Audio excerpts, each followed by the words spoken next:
What's up, motherfuckers? Hope you're doing really well. Today is my birthday, so happy birthday to me. Hey, happy birthday to me, people. All right, fuck you. Tell me happy birthday. It's my birthday. It's my 25th, and I'm having a party tonight. And I thought that what better day than my birthday, where I'm throwing a party in Bali with friends I've met over the last 4 years to share my 5. Yes, right here. I wrote them down. The 5 things I think are the most important to create a great social life. Now these 5 things I wouldn't say are my absolute 5 keys, but these are the things when I really stop to think really have served me the most. Where I've come from a guy who used to be really socially anxious. Most people don't know that about me, by the way. I used to be socially anxious as fuck. Like, I used to be a guy who would stand to the corner in parties, never dance, couldn't talk to people, couldn't talk to women unless I was really drunk, and, would binge eat on food and do a bunch of, deep, dark escapism shit. And then I go from all of that sort of pattern to, meeting tons of people all around the world. And to me, that's really cool, and it's really what I always wanted. You know what I'm saying, man? I always wanted to meet people and connect with people and to be able to be myself, but also I wanted to feel loved by people. I wanted people to like me, and definitely in a validation kind of way. Like, I want people to like me so I feel good about myself. Definitely more in the past.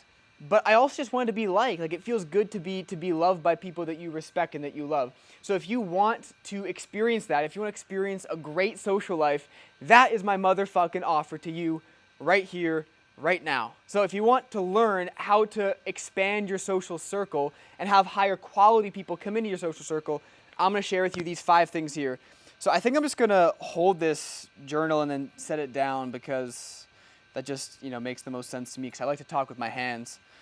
So I'm just going to bring it up and set it down.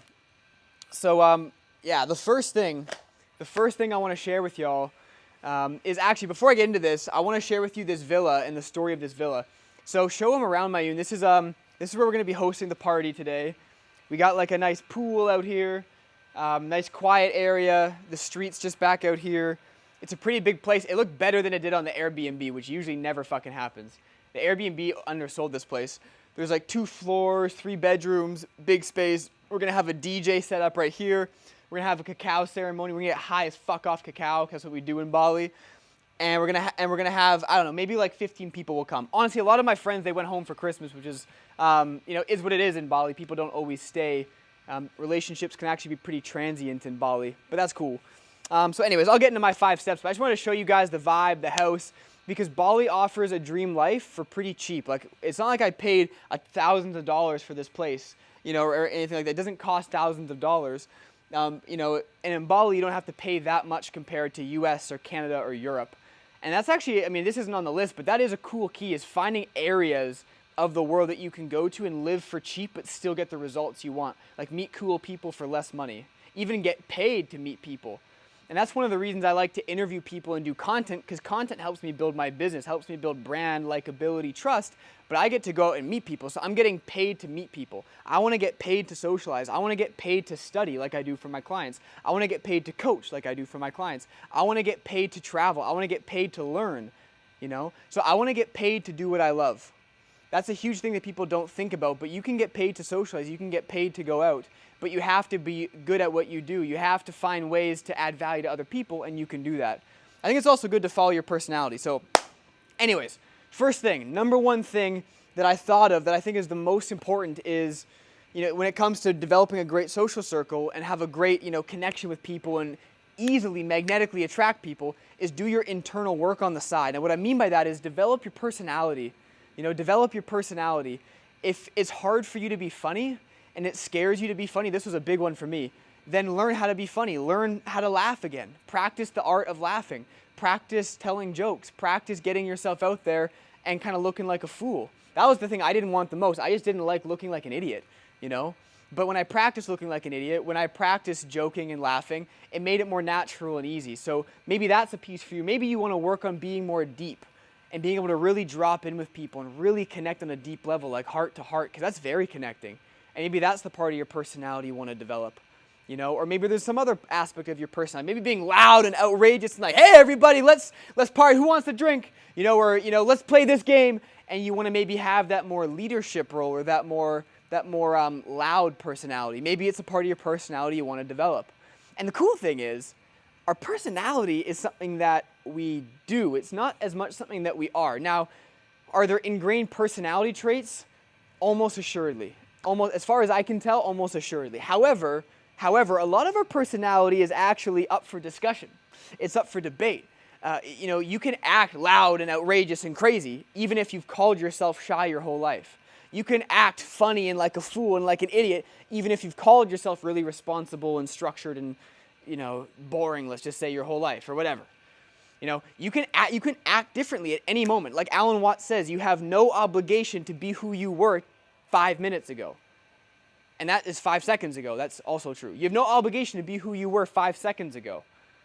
So at any moment you can change the way you act and what you do. And people forget this because most people are so identified with their mind, and their mind is programmed to be a certain way. But if you're following me, you must at least have some awareness that you're not your thoughts, that you're not your mind, and that you can direct your mind, and you can choose how you act and start to act differently, and it can become a habit.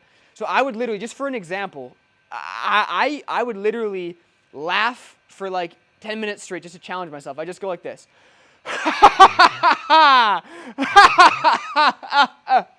And I would find where all the blocks are in my body.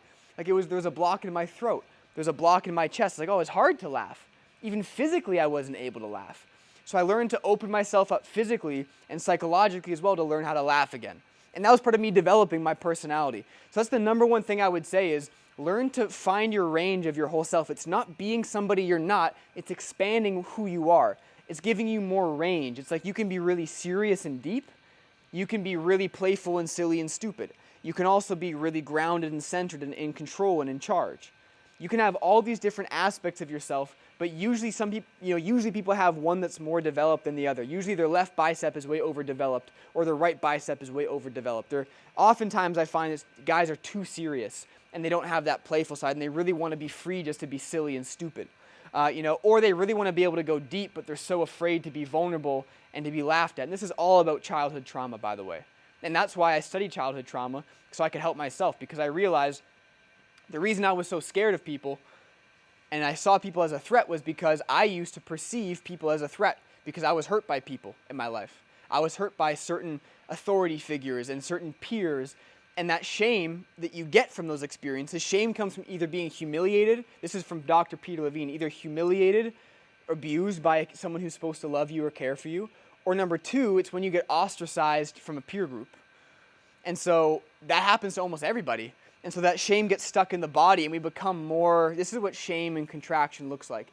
And this is what like confidence and openness and freedom looks like. And most people's bodies naturally curl in like this, and we're just more, and if not physically, in their personality, most people are very reserved, as opposed to like loose, fluid, in themselves, connected to themselves, etc. So that's number one. Number two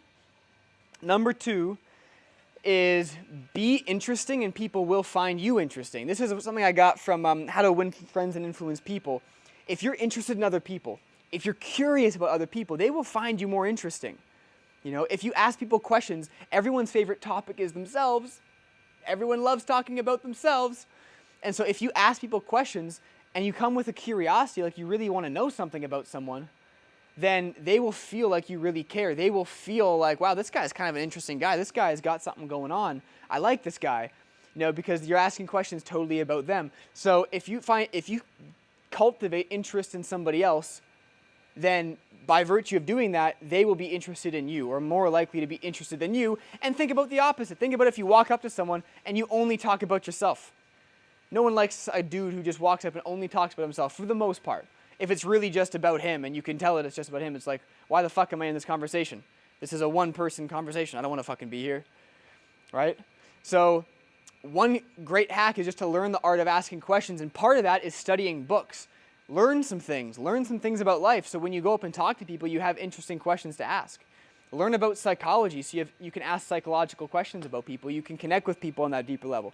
That's the second thing I would say, is learn how to be interested and cultivate curiosity, which, by the way, if any of you are depressed out there or full of anxiety, and it's tough to be curious when you're depressed or numbed out or anxious. Curiosity is of the heart. It's like, what is it?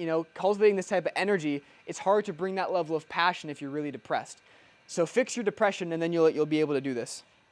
Okay, third thing, all right, I got the notes for you here, is don't be needy. Do your best to not be needy. Now, if you're watching this video and you need to learn social skills, odds are you are needy at times. Odds are you do really crave connection at times. You just want to be close to a woman, or you just want to be respected by men. You know, you probably have that needy part of you. And, you know, a lot of people have that. So this isn't a shaming session on you. But what I am saying is, if you're projecting that needy to some people, they're going to be repelled. Because no one is attracted to a needy dude. If you're super, super needy, I'm sorry, you know, it's just not that attractive. But it's okay. You can have that needy part of you, and you can take care of that part. You can be the father for that needy part, okay? And that's why, coming back to number one, is doing your internal work to help heal that needy part, because you're needy for a reason. You're starving of love on the inside.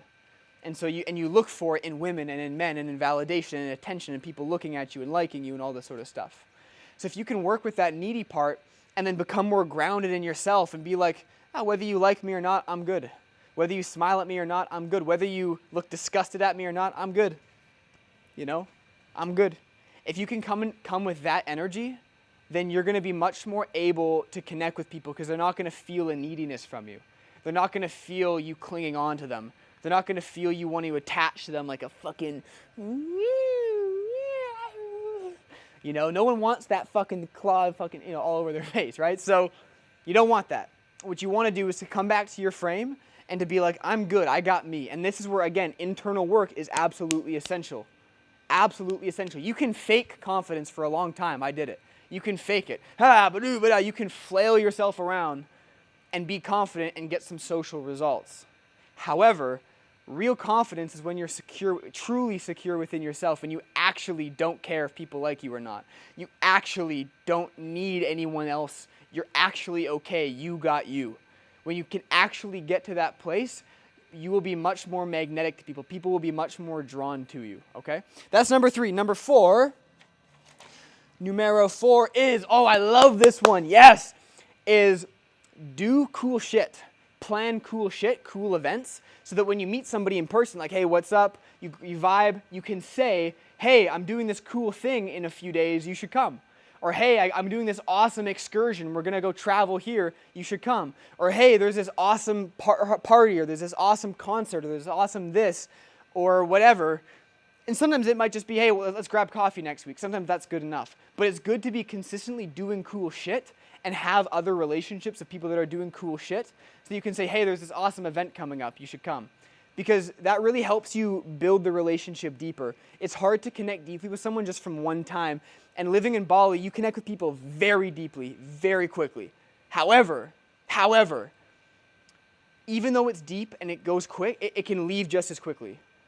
And so it's good, I've learned, to have the fastest time between that first meeting and that second meeting as possible if you really want to connect. Like, if you really meet someone, invite them on that second date, invite them to that second party, invite them to that second concert as quick as you can, within a week ideally, so you can meet them again, and from there you can kind of flow a bit more and have that deeper second connection to decide, do I want to keep, you know, vibing with this person?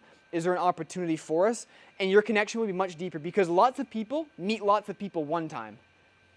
You meet people a second time less frequently. So if you can meet somebody a second time really quickly, you meet someone within a few days, you invite them to something cool, that connection that you have with them will be much more special to them than all the other people that they've just met one time. So you can garner more of their attention, more of that connection, if you can get that second positive experience quicker. Okay, last thing. Environment. This is my last thing for you guys. Environment is super big. So I'm from Winnipeg, Manitoba. I'm sorry, Winnipeggers, if you're watching this. I love you. There's cool shit to do there, but it does not fucking compare at all to Bali. Not even fucking close. 2 different worlds. There may as well be aliens walking around in Bali compared to what Winnipeg is like. It may as well be a totally different fucking planet. And the reason I say that is because the quality of the connection is way higher here. The quality of the events is way higher here. The weather is way higher here. It's easier to socialize. It's not like fucking freezing in the winter. Like you meet people on the street all the time. It's very close-knit. So, environment is super important. And actually, one more thing about Bali is that people's hearts are very open. So you're less likely to get rejected because people are more open initially and less closed off. And so you might suck shit at fishing, but if you go to a pond where there's a lot of fucking fish, your odds of catching one are better than if you suck shit at fishing and you go to a pond where there aren't that many fish. So just simply putting yourself in a better environment, no matter what your skill set is going to assist you. It's going to help you. So that would be my last piece of advice for those of you that have the opportunity to travel, go travel. Or if you want to meet people, go to a festival. Go put yourself in an environment where the odds of meeting someone is higher. Go to a yoga class. Go meet some people that do yoga, for example, if you can't leave the city. Because even in a smaller city, you can find the little ponds where people go, okay? So that's what I got for you guys. These are my 5 things that I hope will really fucking serve you, because the connections that you desire and deserve are there waiting for you. There are people that you had no idea how much they will love you, how much they want to fuck you in some cases, how much they will want to be with you, how much they will want to treat you and connect with you and receive love from you, and all the things that you want. And one of the gifts of being a human is to share love. I know it sounds fucking cheesy, all right? So those of you guys are like, Brett's too soft, go fuck yourself. Go fuck yourself, okay? It's beautiful to love. It's beautiful to care. It's beautiful to connect with people. It's beautiful to feel lit up by somebody else and to feel vulnerable with somebody else. So with that, my friends, love you lots very much. Hope this was helpful. And comment below your biggest takeaway and a question. If you have a question that you have for me about social life, comment it below, because I will make a whole other video answering that question if you do. So, lots of love, friends. Thank you for watching. Thank you for Mayun, by the way. He was an awesome brother here holding the camera. And wish me a happy birthday and a fun night. All right, peace.